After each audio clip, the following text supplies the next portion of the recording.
मेरे प्रिय 7वीं कक्षा के छात्रों, आज हम किताब पढ़ रहे हैं सामाजिक और राजनीतिक जीवन भाग नंबर 2 और पाठ का नाम आज नया पाठ शुरू करते हैं हम। स्वास्थ्य में सरकार की भूमिका।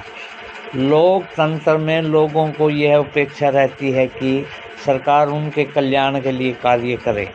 यह शिक्षा, स्वास्थ्य, रोजगार प्रदान करने एवं गृह निर्माण, सड़कों का विकास तथा बिजली आदि उपलब्ध कराने के माध्यम से हो सकता है। इस अध्याय में हम स्वास्थ्य के अर्थ और उससे संबंधित समस्याओं को जांचेंगे। इस अध्याय के उप शीर्षक को देखिए। आपके विचार में यह विषय सरकार के काम के साथ जुड़ा हुआ है।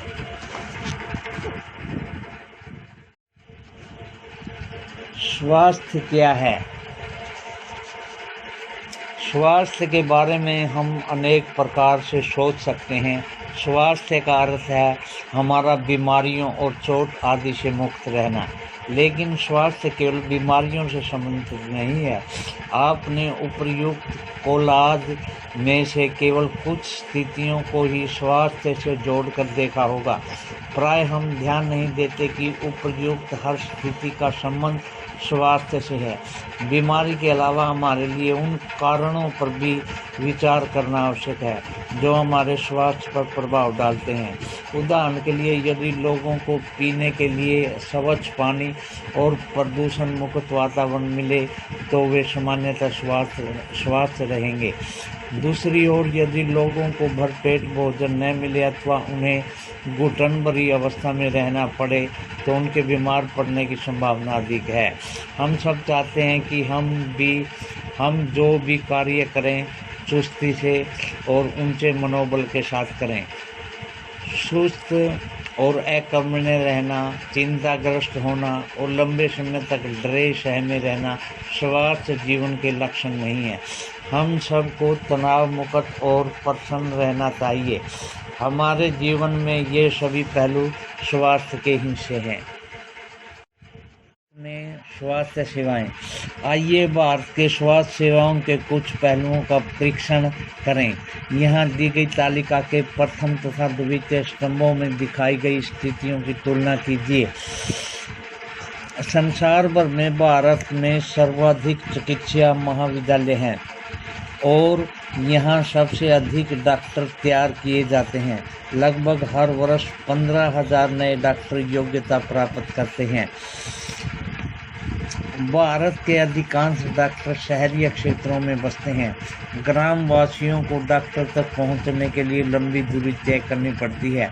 ग्रामीण क्षेत्रों में जनसंख्या के मुकाबले डॉक्टरों की संख्या काफ़ी कम है।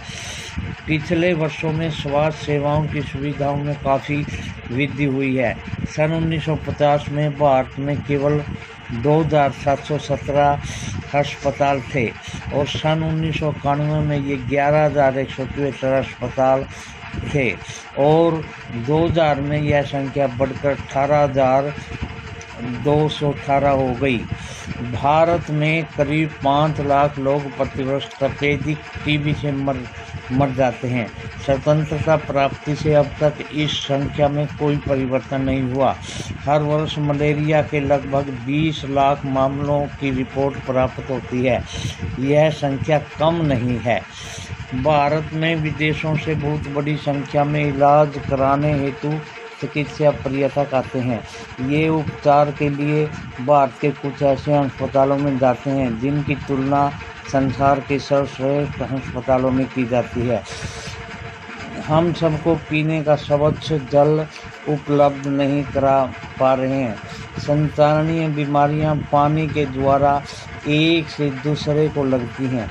इन बीमारियों में से 21% जल जनित होती हैं, जैसे हैजा, पेट के कीड़े और हेपेटाइटिस। भारत विश्व का दवाइयों की निर्मित करने वाला चौथा बड़ा देश है। यहाँ से भारी मात्रा में दवाइयों का निर्यात होता है। भारत के समस्त बच्चों में से आधों को खाने के लिए पर्याप्त भोजन नहीं मिलता और वे अल्प पोषण के शिकार होते रहते हैं। बीमारियों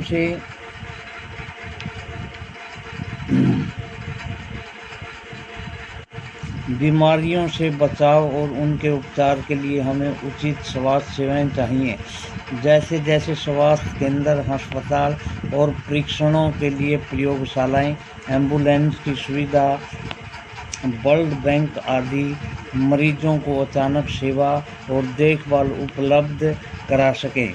ऐसी सुविधाओं की व्यवस्था को चलाने के लिए हमें स्वास्थ्य सेवकों, नर्सों और योग्य डॉक्टरों तथा अन्य विशेषज्ञों की जरूरत होती है, जो परामर्श दे सकें, रोग की पहचान कर सकें, इलाज कर सकें।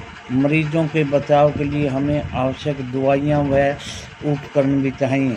जब हम बीमार होते हैं तो अपने इलाज के लिए हमें इन सुविधाओं की ज़रूरत पड़ती है।